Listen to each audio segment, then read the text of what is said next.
Hi, this is Raihan Riyad and you are watching my YouTube channel. So আজকে আমি যে বিষয়টা নিয়ে কথা বলবো সেটা হচ্ছে যে মটুলের যে ইঞ্জিন অয়েলটা আমি লাস্ট 4-5 বছর থেকে যে ইঞ্জিন অয়েলটা ইউজ করি এটা হচ্ছে মটুলের বাইক আমি যখন ফার্স্ট কিনি মানে নিউ যখন কিনি তখন আমি মিনারেলটা ইউজ করি, তারপর ফুললি সিনথেটিকটা ইউজ করি। সো আমার আরেকটা ভিডিওস আছে যেটাতে আমি বলছিলাম যে মটুলের হচ্ছে 7100 যেটা 10W-40 যে ইঞ্জিন অয়েলটা নিয়ে বলছিলাম।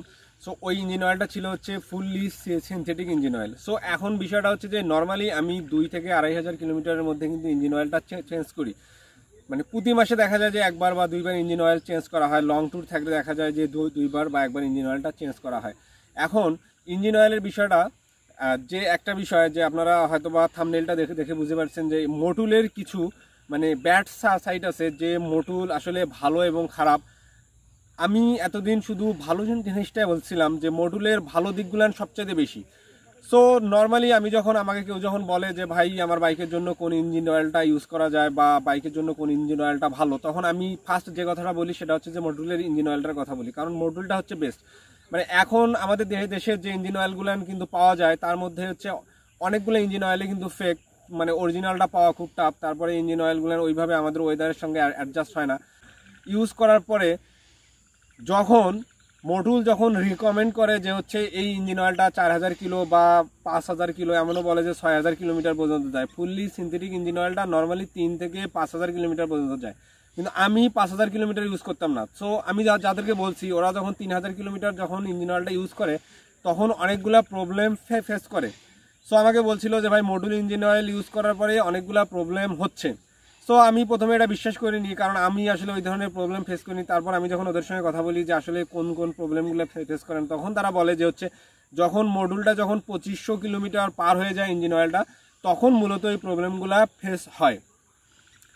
তো তারপর আমি ভাবলাম যে আচ্ছা ঠিক আছে। তো আমি যে লাস্ট যে আমার এই বাইকটাতে যে আমি যে ইঞ্জিন অয়েলটা দিই মডুলের, সো এই ইঞ্জিন অয়েলটা আমি 3000 কিলোমিটার পার করে ফেলি আর কি। সো 3000 কিলোমিটার পার করার পর যে প্রবলেমগুলো আমি এখন পর্যন্ত ফেস করতেছি, আজকে এই বিষয়টা নিয়ে কথা বলবো।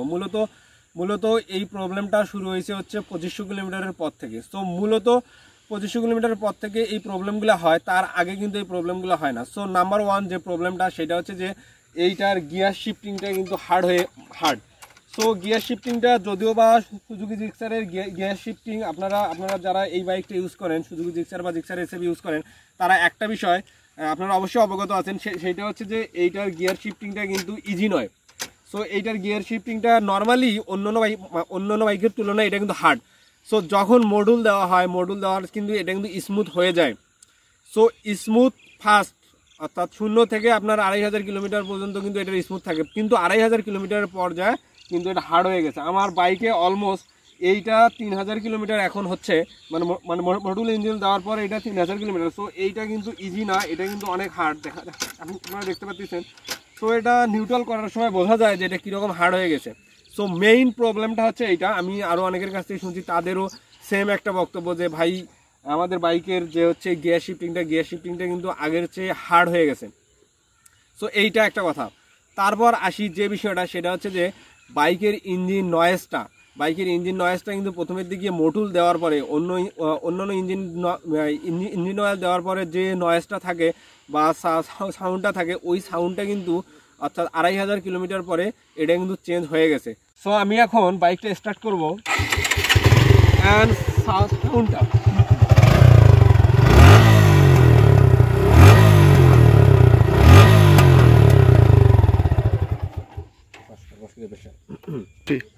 সো আপনারা যে বিষয়টা দেখলেন সেটা হচ্ছে যে সাউন্ডটা কিন্তু আগে যেমন একটা র সাউন্ড ছিল, বাট এখন কিন্তু এইটা 2500 কিলোমিটার পর অর্থাৎ 3000 কিলোমিটারের সাউন্ডটা কিন্তু আগের মতো আর নেই, সাউন্ডটা কিন্তু চেঞ্জ হয়ে গেছে। সো কোম্পানি যেহেতু রিকমেন্ড করে এইটা 3500 কিলো বা হচ্ছে 4.5 বা 5 বা 6000 কিলো যায়, কিন্তু এটা দেখা যাচ্ছে যে 3000 কিলোমিটারতে এইটা কিন্তু পারফরমেন্স কমে গেছে। সো আগের মতো এটার আর পারফরমেন্স করতেছে না। আপনার সাউন্ডটা দেখলেন যে সাউন্ডটা কিন্তু আর আগের মতো নেই, সাউন্ডটা কিন্তু অলরেডি শেষ হয়ে গেছে, মানে সাউন্ডটা পুরোপুরি চেঞ্জ হয়ে গেছে আর কি। সো এই গেল।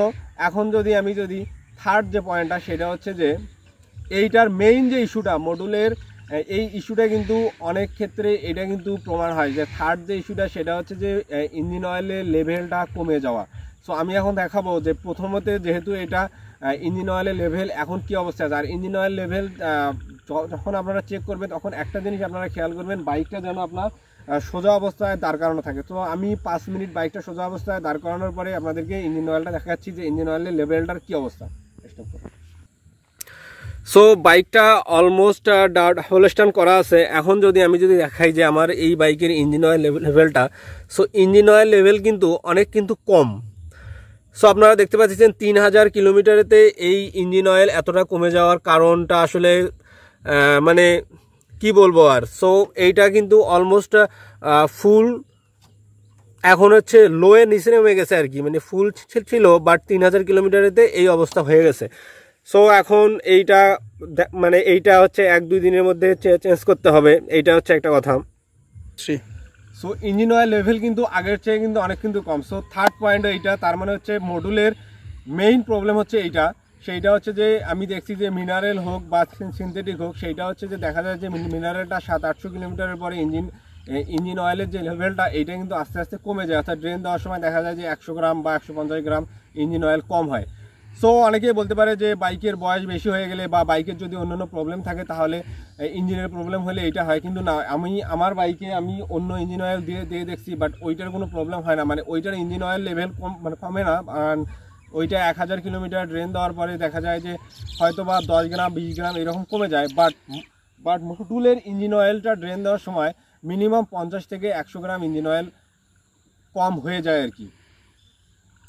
সো এইটা হচ্ছে একটা বিষয়।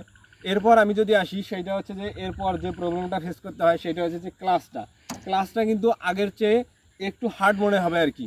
সো ক্লাস এবং থ্রোটল রেসপন্সটা আপনার মোটুল যারা ইউজ করেন, সো তারা একটা জিনিস অবশ্যই ভালোভাবে অবগত যে মোটুল আমরা প্রথম ইউজ করি তখন কিন্তু থ্রোটল রেসপন্সটা কিন্তু খুবই ফাস্ট থাকে আর কি। সো থ্রোটল রেসপন্সটা এতটাই ফাস্ট থাকে যেটা অন্যান্য ইঞ্জিন অয়েলের চাইতে মোটুল কিন্তু ভালো। সো 3000 কিলোমিটার পর কিন্তু এই প্রবলেমটা ফেস করতে হয়েছে আমাকে, যে মনে হচ্ছে যে থ্রোটল রেসপন্সটা কম এবং মাঝে মাঝে মিস হয়ে যায়। এইটা একটা বিষয়। যেহেতু আমি একটা না, আমি লাস্ট 2টা ইঞ্জিন অয়েল আমি ট্রাই করে দেখছি যে এইটা 2800-3000 কিলোমিটার যাওয়ার পরে কি প্রবলেমটা ফেস করতে হয়। সো আমি যে প্রবলেমগুলো বললাম মূলত এই 4-5টা প্রবলেম মানে এখন পর্যন্ত ফেস করতেছি, এবং যারা এই ইঞ্জিন অয়েলটা ইউজ করে তারা সবাই একটা কথাই বলছে, আমি যে প্রবলেমগুলোর কথা বললাম তারা সবাই এই প্রবলেমগুলোর কথাই বলছে। সো সব মিলিয়ে আমি যদি বলি যে আসলে আমাদের দেশের যে অবস্থা, আমাদের দেশের ওয়েদার অনুযায়ী যে ইঞ্জিন অয়েলগুলো আমরা যে ইউজ করি তার মধ্যে আসলে আমার কাছে মনে হয়েছে যে মোটুলটা বেস্ট। এবং মোটুল যেহেতু বলছে যে এইটা 3000 কিলোমিটার প্লাস রাইড করা যাবে, যেহেতু এটা ফুললি সিনথেটিক একটা ইঞ্জিন অয়েল, আর এইটার প্রাইসও অনেক হাই, যেটা হচ্ছে 1150 টাকা। সো সব মিলিয়ে যদি বলি যে 3000 কিলোমিটার পর্যন্ত বা 2 থেকে 2500 কিলোমিটার পর্যন্ত ইঞ্জিন অয়েলটার কোনো প্রবলেম নেই। বাট আপনি যদি লং টার্ম ধরে যদি এটা ইউজ করতে চান তাহলে আপনাকে এই প্রবলেমটা ফেস করতে হবে। সো এই ছিল আজকের ভিডিও মোটুলের। যেহেতু আমার আরেকটা ভিডিও আছে ওইটাতে সব কিছু বলা আছে। অ্যান্ড দেন আমি অ্যাট লাস্ট একটা কথাই বলবো যে আপনারা 3000 কিলোমিটার পর্যন্ত এটা ইউজ করতে পারবেন। যদি এই 3000 কিলোমিটার পর্যন্ত নর্মালি কোনো প্রবলেম ফেস করবেন না, দেন আপনারা প্রবলেমগুলো ফেস করবেন। সো ভালো মন্দ নিয়েই সব কিছু অ্যাকচুয়ালি আছে। অ্যান্ড লাস্ট যে কথাটা বলবো সেটা হচ্ছে যে আমার মতে এখন পর্যন্ত মোটুল হচ্ছে বেস্ট ইঞ্জিন অয়েল।